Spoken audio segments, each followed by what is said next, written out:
In this video, I'll guide you through 2 fixes for the Windows Server not accepting new product key issue in Windows 11.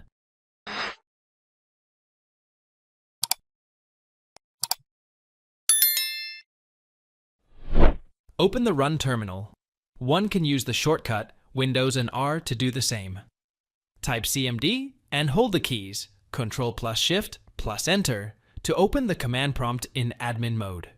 If you see any UAC popping up asking for permission, click on Yes.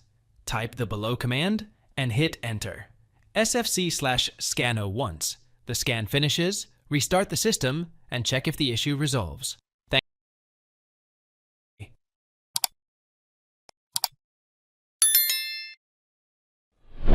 Using the keys Win plus R, open the Run utility. Enter the command ms settings, .about, and press the Enter key.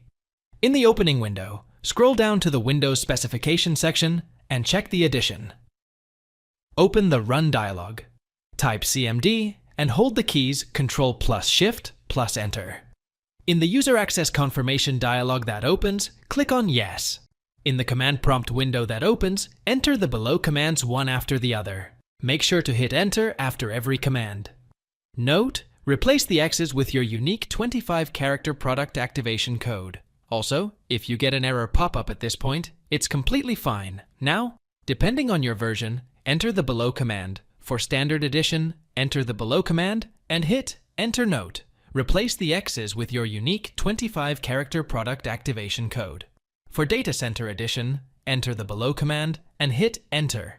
Finally, enter the below command once again to activate the license key slmgr/ATO. You should be able to see a pop-up saying Product Activated Successfully. If you are still seeing the error, then try the next fix. Thanks for watching. If it helps, make sure to hit like and subscribe.